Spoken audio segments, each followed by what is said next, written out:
Saudara umat Islam Palestina khususnya yang bermukim di wilayah Gaza menyambut Ramadan kali ini dalam suasana suram dan penuh kesedihan. Mereka tetap menjalankan ibadah sholat di bulan puasa di reruntuhan masjid yang hancur dihantam rudal dan bom Israel. Ramadan kali ini terasa sangat berbeda bagi warga Palestina, khususnya yang bermukim di Gaza. Selain bencana kelaparan, umat Muslim Palestina saat ini tidak menjalankan ibadah sholat di dalam masjid akibat ratusan masjid yang ada di wilayah Gaza hancur terkena serangan udara militer Israel. Pihak berwenang Palestina melaporkan sedikitnya 1.000 masjid hancur. Di Rafah, jemaah termasuk anak-anak berkumpul untuk sholat Jumat di tengah reruntuhan Masjid Al-Farouq. Masjid Al-Farouq merupakan salah satu masjid terbesar serta tertua di kota Rafah. Pihak berwenang Palestina melaporkan sedikitnya 1.000 masjid hancur akibat serangan Israel. Kini warga Palestina di jalur Gaza melaksanakan sholat berjemaah di luar ruangan atau di sekitar reruntuhan bangunan masjid. Hancurnya masjid membawa kesedihan tersendiri bagi warga Gaza. يشعر الإنسان بالحزن لما يرى بيوت الله سبحانه وتعالى مهدمة ومكومة كومة من التراب، ولكن لا نستطيع أن نقول حسبنا الله ونعم الوكيل. منعنا هذا العدوان وتدمير المساجد عن أداء عباداتنا في هذا الشهر، شهر رمضان، مع العلم أنه هذا الشهر شهر رمضان شهر عظيم بالنسبة للمسلمين. هذا الشهر يقدسونه جميع المسلمين، فلن يمنعنا ولن يوقفنا تدمير المساجد، مع العلم أن أغلب مساجد قطاع غزة مدمرة بالكامل، ولكن إن شاء الله صامدون إن شاء الله عز وجل. إذا هدموا المسجد سنصلي بجوار المسجد. Di bulan Ramadan kali ini, masih ada puluhan orang terlihat di pasar-pasar di Ramallah untuk berbelanja makanan dan permen beberapa hari menjelang bulan puasa. Namun harga yang tinggi juga menghambat perayaan yang biasanya terjadi dalam setahun. Persiapan menyambut bulan Ramadan kali ini tak seperti tahun-tahun sebelumnya. Sementara bantuan terus mengalir ke Gaza, pesawat bantuan kemanusiaan melepaskan bantuan melalui udara ke wilayah Gaza Utara. Namun sebagian besar perbekalan tidak tepat sasaran, sehingga banyak yang jatuh ke laut. Tak hanya itu, buruknya pengelolaan bantuan membuat warga Gaza tetap kekurangan makanan.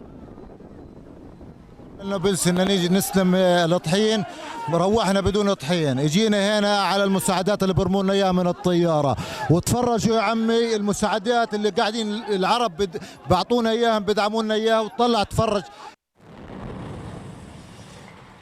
Perang yang berkecamuk di wilayah Gaza selama 5 bulan menyebabkan lebih dari 500.000 warga terancam kelaparan. Harapan akan gencatan senjata tampaknya sulit terwujud dalam waktu dekat. Warga Gaza yang jadi korban konflik kini terpaksa tinggal di tenda-tenda pengungsian dan serba kekurangan. Saudara, bagaimana suasana Ramadan terkini di Gaza? Kita akan tanyakan langsung kepada sukarelawan Lembaga Kemanusiaan Mercy yang saat ini berada di Khan Yunis, Fikri Rafiul Haq. Selamat siang Mas Fikri, selamat siang waktu Jakarta, selamat pagi waktu Gaza. Mas Fikri, bagaimana warga Gaza menjalani Ramadan mereka di tengah perang yang masih berkecamuk? Iya, selamat pagi waktu Gaza, Mbak Mercy. Memang bulan suci Ramadan ini masyarakat Palestina tentunya menjalankan dengan cukup berbeda dengan tahun lalu, di mana tahun lalu mereka masih mempunyai keluarga yang lengkap, mereka juga masih memiliki tempat tinggal dan juga mereka masih memiliki masjid untuk melaksanakan sholat tarawih maupun sholat ibadah lainnya. Namun berbeda dengan tahun ini, mereka hanya bisa melaksanakan sholat tarawih di tempat yang fasilitas yang seadanya. Mereka hanya bisa memanfaatkan halaman masjid, sedangkan masjidnya pun sudah hancur total, tidak bisa dipakai lagi. Dan banyak juga masyarakat yang menjalani bulan suci Ramadan ini dengan tidak lengkap anggota keluarganya dan juga tidak memiliki tempat tinggal yang memadai untuk mereka beristirahat, karena sudah ratusan ribu rumah warga sudah dihancurkan oleh pihak Israel. Sehingga memang bulan suci Ramadan ini mereka menjalani dengan penuh kesabaran. Mereka juga banyak hari ini yang berpuasa namun tidak mengikuti sahur karena keterbatasan stok makanan ataupun bahan pangan yang mereka miliki sangat menipis, dan juga bantuan-bantuan yang juga mereka dapatkan juga sangat menipis begitu, karena perlu ketahui juga sampai detik ini pihak Israel masih terus melakukan blokade-blokade terhadap bantuan-bantuan, sehingga jumlah bantuan yang masuk ke jalur Gaza itu sangat sedikit, jauh dikatakan dari cukup, karena memang terdapat 2,5 juta warga yang saat ini tinggal di jalur Gaza di bawah apa namanya, di bawah agresi militer Zionis Israel ini. Dan memang beberapa hari yang lalu memang banyak juga apa namanya, bantuan-bantuan yang diterjunkan melalui udara, namun sekali lagi bantuan-bantuan ini kurang efektif, di mana memang bantuan ini pun mengakibatkan insiden kecelakaan, di mana memang parasutnya tidak berfungsi dengan baik, sehingga menimpa warga yang sedang menunggu. Data yang saya dapatkan bahwa sampai sehari ini ada 5 orang warga yang meninggal akibat bantuan tersebut karena insiden parasut yang tidak bisa terbuka, dan juga banyak juga salah target, di mana banyak ya turun di laut ataupun perbatasan Mesir dan juga Israel, sehingga masyarakat tidak bisa menggapai bantuan-bantuan tersebut. Dan memang yang paling efektif adalah bantuan-bantuan tersebut ya melalui jalur darat saja, melalui Rafah antara perbatasan Mesir dan jalur Gaza. Dan seharusnya negara-negara lain yang memiliki hubungan baik dengan Israel begitu harus melakukan penekanan-penekanan terhadap Israel untuk membuka border Rafah untuk melakukan bantuan-bantuan, karena di sana terdapat ribuan truk yang sudah sedang mengantri untuk masuk ke jalur Gaza. Dan kondisi di jalur Gaza ya sangat memburuk, bahkan kelaparan melanda begitu dahsyat, dan saat ini sudah total 27 orang yang meninggal akibat dehidrasi dan juga malnutrisi yang dirawat di Rumah Sakit Kamal Udwan di Gaza Utara maupun di Rumah Sakit Al-Shifa yang ada di Gaza City. Dan masih banyak lagi yang kelaparan, dan bukan hanya kelaparan, namun saat ini ada 700.000 warga yang terjangkit penyakit menular begitu, yang kondisinya mereka membutuhkan sekali obat-obatan dan juga penanganan medis yang darurat, karena penyakit-penyakit menular ini terus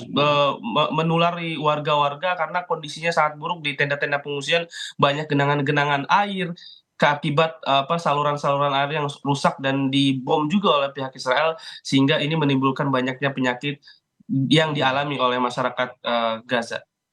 Mas Fikri, dengan situasi seperti yang Anda jelaskan tadi, lantas bagaimana dengan stok makanan untuk sahur dan berbuka warga? Seperti apa yang dilakukan oleh warga dengan situasi ini? Ya, seperti yang saya sampaikan bahwa tadi mereka banyak yang tidak sahur, ataupun mereka hanya sahur dengan makanan seadanya, misalnya kentang rebus ataupun makanan-makanan kaleng, karena mereka hanya memiliki itu. Bahkan mereka mendapatkan makanan saja sudah sangat bersyukur sekali.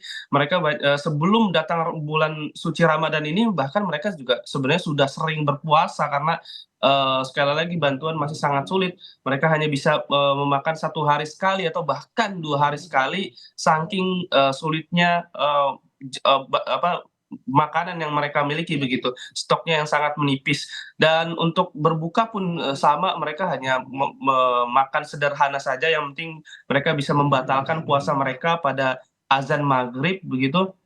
Dan tidak ada makan besar atau jamuan besar yang ada di jalur Gaza, karena kita tahu kondisinya sangat sulit. Mereka tidak memiliki pekerjaan, mereka kehilangan semua anggota keluarga mereka juga kehilangan rumah mereka, dan mereka hanya bisa bertumpu dengan bantuan-bantuan internasional yang masuk ke jalur Gaza, sedangkan bantuan-bantuan ini juga masih sangat sulit. Dan solusinya adalah gencatan senjata, yang memang pada awal Ramadan ini memang pupus gencatan senjata tidak bisa diadopsi begitu, namun informasi yang saya dapatkan bahwa akan adanya diskusi mengenai gencatan senjata pada minggu depan antara kedua belah pihak yang dimediasi oleh Qatar, Mesir, dan juga Amerika Serikat. Baik, terima kasih Fikri Rafiul Haq, sukarelawan Lembaga Kemanusiaan Mercy yang saat ini berada di Khan Yunis. Terima kasih sudah bergabung di Kompas Siang, Mas Fikri. Semoga lancar ibadah puasanya dan semoga lancar dan juga selamat dalam menjalankan misi kemanusiaan di sana.